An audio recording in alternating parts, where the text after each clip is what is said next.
ሰላም ጤና ይስጥልን የተከበራችሁ ውድ ኢትዮጵያውያን ሁላችሁም በያላችሁበት ሰላምና ጤና እየተመኘን ለሰዓቱ የተመረጡ አጫጭር መረጃዎችን ይዘን ተመልሰናል። አዘጋጅና አቅራቢ ቶፕ ሚዲያ ነው። እስከ ፍጻሜው አብረን እንቆይ።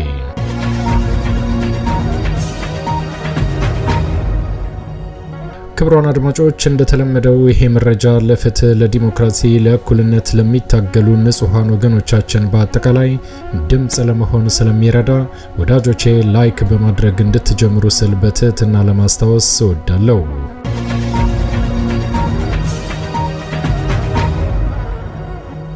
ውድ ኢትዮጵያውያን አሁን ይዤላችሁ የቀረብኩት መረጃ አጫጭር መረጃዎች ናቸው። የመጀመሪያው መረጃ ከአዲስ አበባ በቅርብ ርቀት ላይ የሚንቀሳቀሰው የአማራ ፋኖ ዛሬም በሸዋ አካባቢ አብይ አህመድ ካሰማራው በርካታ ወታደር ጋር ከፍተኛ ትንቅንቅ ማድረጉን ቀጥሎበታል። ይህንን በተመለከተ በአካባቢው የሚንቀሳቀሰው የአማራ ፋኖ አጭር የግንባር ዘገባ ልኮልናል። ወደ እናንተ ከሚቀርቡት መረጃዎች መካከል ይገኛል። በሌላ መረጃ ደግሞ ፖለቲከኛው ጃዋር መሐመድ ኖሞር ጦርነት ሲል አንድ መረጃ ይፋ አድርጓል። ይህንን በተመለከተም የምታዳምጡት ይሆናል። በሌላ መረጃ ደግሞ ሀገሪቷን ወደ ጦርነት ቀጠና የቀየረው የአብይ አህመድ አገዛዝ ዛሬም ወደ ትግራይና ኤርትራ ድንበር አካባቢ የሚያደርገውን እንቅስቃሴ አጠናክሮ ቀጥሎበታል። የትግራይ ባለስልጣናት የመጨረሻ ማስጠንቀቂያ ሰጥተዋል። ወደ እናንተ ከሚቀርቡት መረጃዎች መካከል ይገኛል። እስከ ፍጻሜው ከቆያችሁ ታዳምጣላችሁ። መልካም ቆይታ።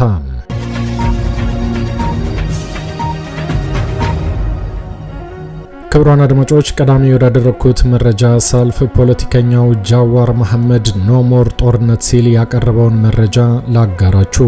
ኦሮሚያ ውስጥ ያለውን ጦርነት ተቃውሜ ለመከላከልና በኋላም ተጨማሪ ሳይበላሽ እንዲቆም ለማድረግ ነው። የትግራይ ጦርነት ተቃወምኩና ወረርሽኙን ለመከላከል ጮክ ብዬ ተናገርኩ። አማራ ውስጥ የተከሰተው ግጭት ከመከሰቱ በፊት ተቃውሜ የክልሉን ልዩ ኃይልና ፋኖ ያለበቂ ዋስትና ትጥቅ ለማስፈታት መሯሯጥ ወደ ግጭት እንደሚዳረግ በሰዓቱ አስጠንቅቄ ነበረ። አሁን ደግሞ ዘግናኝ ወጪው ቀጥሏል። ዛሬ በሰሜን ወደ ሌላ ጦርነት የሚደረገውን አደገኛ ግፊትን አጥብቄ እቃወማለሁ። እናም በድጋሚ በማስጠንቀቂያ ድምፄን አሰማለሁ። ያ አቋም ሙሉ በሙሉ የማይረባ ውድመትን በኋላም የፖለቲካ ሰፈርነት ከጦርነት መውጫ ብቸኛው አሳሳቢ መንገድ ሆኖ ይቀራል በሚል መርህ ነው ብሏል። የእነዚህን ጦርነቶች ዋጋ የሚከፍሉት እነሱ የሚጀምሩት አይደለም። በሞት በመፈናቀል በፍርሃት በእስር በረሃብ በመጥፋት በተራ ቤተሰብ የሚከፈል ነው ብሏል። አቋሜ የጸና ነው። ጦርነትን ሁሉ ስለጠላው ሳይሆን ምንም ትርጉም የለሽ ጦርነት ስለሆነ ነው። ያ መርህ ዛሬም ለኢትዮጵያ እውን ሆኖ ይቀራል። ጦርነት የሕዝብን ህልውናና ደህንነት እንጂ የስልጣን የፖለቲካ ህልውና ማገልገል የለበትም። አብይ አህመድ ኢትዮጵያን እየጎተተ የሚሄድባቸው ግጭቶችም ያንን መስፈርት አያሟሉም። ብሔራዊ ጥቅማችንን አያስቀድሙም። ደህንነታችንን አያጠናክሩም። ኢትዮጵያን አያገለግሉም። ቆስሎን ብቻ ነው የሚያጠልቁትም። ይልቁንስ ተቃራኒውን ነው ያደረጉትም። የውስጥ ክፍፍልን አጥለቅልቀዋል። ሀገራዊ አብሮነትን አዳክመዋል። የኢትዮጵያን የውጭ ሀገር ቁመና አጉድለዋል። ከጎረቤት ጋር ግንኙነትን አጥብቀው በኢትዮጵያና በሰፊው ዓለም አቀፍ ማህበረሰብ መካከል ያለውን ክፍተት አስፍተዋል።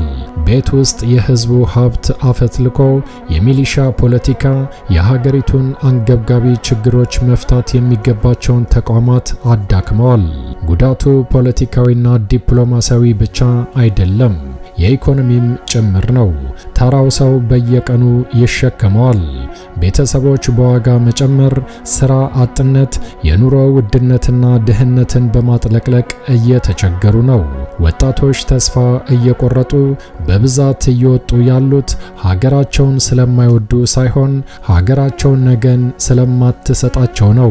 ዜጎች ይህንን ሸክም ሲሸከሙ መንግስት ግን ለማገገም ሳይሆን ተጋፍጦ ኢንቨስት ማድረጉን ቀጥሏል። ይሄ መሪነት አይደለም፣ ወደ ብሔራዊ ድካም የሚወስደን መንገድ ነው ብሎታል ፖለቲከኛው ጃዋር መሐመድ በትንታኔው። በዚህም ሌላ ጦርነት የኢትዮጵያን ቀውስ አይፈታውም፣ ያጠልቀዋል። በቤት ውስጥ የተከፋፈለ፣ በኢኮኖሚ የታነጸ፣ በውጭ ሀገር የተዛባ ሀገር አስተማማኝ ሊሆን አይችልም እና አዲሱ የሰሜን ጦርነት በኢትዮጵያ ውስጥ ተወስኖ አይቆምም። በመላ አፍሪካ ቀንድ አለመረጋጋትን የበለጠ ያስፋፋል ብሎታል። በጽሑፍ ትንታኔዎቼ፣ መግለጫዎቼና ቃለመጠይቆቼ ላይ ደጋግሜ እንደገለጽኩትም ይሄ የእኔ የማይለወጥ አቋም ነው። ኢትዮጵያ ሌላ ጦርነት አያስፈልጋትም። ሀገሪቱን ወደ ጥፋት ከመግፋቱ በፊትም ሲሪየስ ፖለቲካል ዲያሎግስና የድርድር መስፈርት ያስፈልጋታል። ይሄ በግልጽ ይመዝገብ። ሌላ ጦርነት ለኢትዮጵያ ምንም አይነት በጎ ዓላማ አያገለግልም። ተጽዕኖ ፈጣሪዎች በሙሉ አሁኑኑ እንድትተባበሩና ከመጀመሩ በፊት እንድታቆሙ ስል ጥሬን አስተላልፋለሁ። ንግግርና ድርድር ብቸኛው ወሳኝ መንገድ ነው ብለን የምናምን ሰዎችም ሙሉ ድጋፋችንን ለመስጠት ዝግጁ ሆነን እንቆማለን። ፖለቲከኛው ጃዋር መሐመድ አዲሱን ጦርነት በተመለከተ ያሰፈረው ማስጠንቀቂያ ነበረ።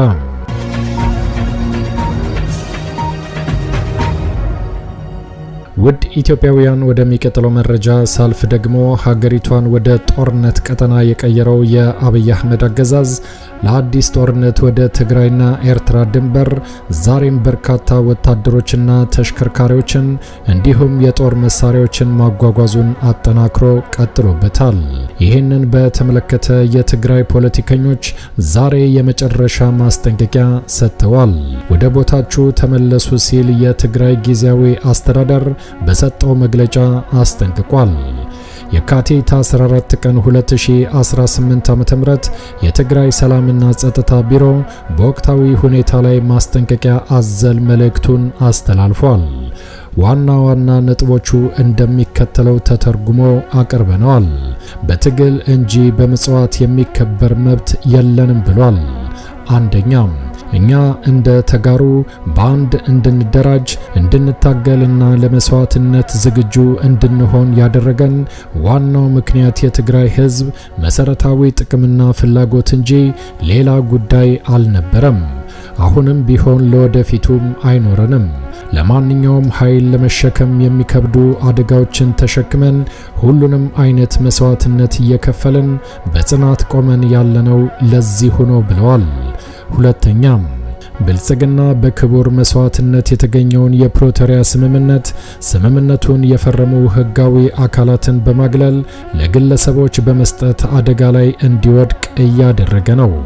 ሶስተኛ፣ የትግራይ ህዝብ አንድነትን በመከፋፈል ትግራይ እንድትዳከምና እርስ በርሳችን እንድንተላለቅ ያለመ በጀትና ሰው መድቦ በመስራት ላይ ይገኛል ብለዋል። ነገር ግን ትግራይን በሁሉም አቅጣጫ ዘግቶ በቴክኖሎጂ በሰራዊት ብዛትና በከባድ መሳሪያ ጋጋታ በማስፈራራት ለማንበርከክ መሞከር ተጨማሪ እልቂትን መጋበዝ እንጂ የትግራይን ህዝብ ማሸነፍ እንደማይቻል ትላንት በተግባር ተሞክሮ የተረጋገጠ ሀቅ ነው ብለዋል። አራተኛ፣ በአጠቃላይ ግጭት የማቆም የፕሪቶሪያ ስምምነትን በመጣስ የተደረገው የድሮን ድብደባ ሰራዊትና የጦር መሳሪያ አከማችቶ ትግራይን የመክበብ እንቅስቃሴ፣ ስም ማጥፋትና እገዳዎች ግልጽ የጦርነት አዋጅ እንደሆነ እናምናለን። ስለሆነም እንደ ሰራዊት የመጨረሻ ዓላማችን የትግራይ ህገ መንግስታዊ ግዛት አንድነትን ማረጋገጥ፣ ለተፈናቀሉና በወራሪዎች ስር እየተሰቃዩ ያሉ ህዝባችን ዋስትናቸው ተረጋግጦ ወደ ቀያቸው እንዲመለሱና እንዲኖሩ ማድረግ ነው ብለዋል። ሐመሮሃ ህዝቡ በመረጠው አካል እንዲተዳደር ማድረግ ብቻ ነው። ከዚህ መሰረታዊ እውነት በመነሳት በዚህ ወቅት እንደ ትግራይ ሰራዊት ወዳጅም ጠላትም እንዲያውቅልን የምንፈልጋቸው ነገሮችን እንደሚከተለው እናስቀምጣለን። አንደኛ፣ የትግራይ ህዝብ ከባድ መስዋዕትነትን ከፍሎ ያረጋገጣቸው ማንነቱ ሁሉም ብሔራዊ እሴቶቹና መሬቱን ተነጥቆ በከባድ የህልውና አደጋ ወድቆ እንደሚገኝ ለሁሉ ግልጽ በሆነበት ወቅት ያለው አማራጭ ይህንን አደጋ በሰላማዊ መንገድ መፍታት ብቻ ነው። ሁለተኛ፣ ለሰላም ሲባል ክብርህን፣ ማንነትህን፣ ሉዓላዊ ግዛትና መሬትህን አሳልፎ መስጠት ግን ትላንት አላደረግነውም፣ ዛሬም ይሁን ነገ እንዲደረግ የሚጠብቅ ወገን ካለ የማይሆንና የማይጨበጥ ህልም ነው ብለዋል። ሶስተኛ፣ አሁንም ቢሆን በኃይል ሊታፈን የሚፈልገው የትግራይ ህዝብ ጥያቄ ብቸኛ መፍትሄው ሰላማዊና ፈጣን እንዲሆን እየጠየቅን ትዕግስታችንን እንደ ፍርሃት በመቁጠር አሁን ያለው ሁኔታ እንዲቀጥል ማድረግ ግን የህዝባችንን ስቃይ በማራዘም እልቂታችንን መጠበቅ ተገቢ አለመሆኑን ባመንበት ሁኔታ ላይ እንገኛለን። ስለዚህም በተለያየ ምክንያት በትግራይ ህዝብ ላይ ጥፋት ለማስከተል የተሰለፈው ሁሉ ወደ መደበኛ ቦታቸው እንዲመለሱ ጥሪ እናቀርባለን ብለዋል። የትግራይ ክልል ጊዜያዊ አስተዳደር ማምሻውን በሰጠው መግለጫ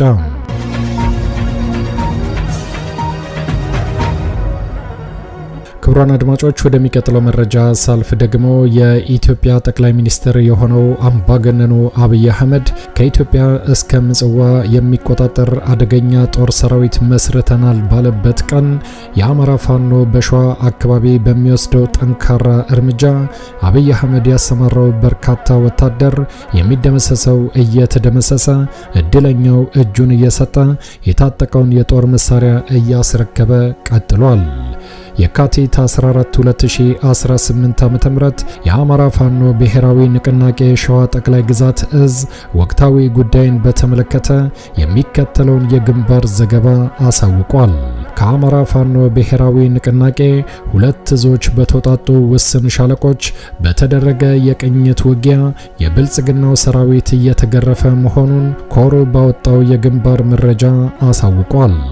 የአማራ ፋኖ ብሔራዊ ንቅናቄ አፋብን በወሎ ቤተ አምሐራ ደገር ቀጠና በአገዛዙ ዙፋን አስጠባቂ ወራሪ ኃይል ላይ የካቲት 14 2018 ዓ.ም ከረፋዱ 3 ሰዓት ጀምሮ ባደረገው የቅንጅት ከፍተኛ ተጋድሎ ድል እየተቀናጀ ይገኛልን ብለዋል። ጠላት መነሻውን ከከለላ ወረዳ በማድረግ ልዩ ስሙ ሊንጮ በተባለ አካባቢ የሚገኘውን የአርበኞች ጦር ሰራዊት የማፈን ዓላማ አንግቦ ባደረገው እንቅስቃሴ ከረፋዱ 3 ሰዓት ጀምሮ ከአማራ ፋኖ ብሔራዊ ንቅናቄ ሸዋ ጠቅላይ ግዛት እዝና ከአማራ ፋኖ ብሔራዊ ንቅናቄ ምስራቅ አማራ ቀጠና ሚኒሊክ እዝ የተውጣጡ ውስን ሻለቆች በከለላና ደንገር አዋሳኝ ስፍራ ላይ ቆርኬና ሊንጮ በተባሉ ቦታዎች ላይ የአገዛዙን አራዊት ሰራዊት በአንድነት ባደረጉት ተጋድሎ አይቀጡ ቅጣት እየገረፉት መሆኑን ኮሩ በአውደ ውጊያ መረጃው አረጋግጧል። በዛሬው ልዩ የቅንጅት ተጋድሎ ጀግናው ከአጼ አምደ ጽዮን ኮር አጼ ዳዊት ክፍለ ጦር የታደለ ጠና ሁለተኛ ሻለቃና የንጉስ ሚካኤል ኮር ከሳጅን አደም አሊ አባናዶ ክፍለ ጦር የተገኙ ሻለቆች የአንበሳውን ድርሻ በመውሰድ የብልጽግናው 84ኛ ክፍለ ጦር በሚገባ በመገረፉ የተረፈው ወደ መጣበት ከለላ ከተማ እያፈገፈገ ይገኛልን ብለዋል። ይሄ ዜና እስከ ተጠናከረበት እኩለ ቀን ድረስም እየተደረገ ባለው የተቀናጀ ጠንካራ ውጊያ የአገዛዙ ዘራፊ ወታደር ከፍተኛ ጉዳት ሲያስተናግድ ጀግናው የአማራ ፋኖ በዜሮ መስዋዕትነት የውጊያ የበላይነት መያዙን ኮሩ በግንባር መረጃው የገለጸ ሲሆን ጠላት በጣለው የዘፈቀደ የሞርታር ቅንቡላ አንድ የአርሶ አደር አህያ ሲገደል ውጊያው ተጠናክሮ መቀጠሉን የአጼ አምደ ጽዮን ኮር አሳውቋል። የአማራ ፋኖ ብሔራዊ ንቅናቄ ሸዋ ጠቅላይ ግዛት እዝ አጼ አምደ ጽዮን ኮር ሚዲያና ኮሙኒኬሽን ክፍል ከግንባር መረጃዎችን አጠናክሮ አድርሶናል። ክብርና ሞገስ ለትግሉ ሰማዕታት፣ ድል ለአማራ ፋኖ ብሔራዊ ንቅናቄ፣ ድል ለአማራ ሕዝብ፣ ድል ለኢትዮጵያ ሕዝብ። ስር ነቀል ለውጥ በተባበረ ክንዳችን። የአማራ ፋኖ ብሔራዊ ንቅናቄ አፋብን ሸዋ ጠቅላይ ግዛት እዝ የህዝብ ግንኙነት ኃላፊ የካቲት 14 ቀን 2018 ዓ.ም በላከው የግንባር መረጃ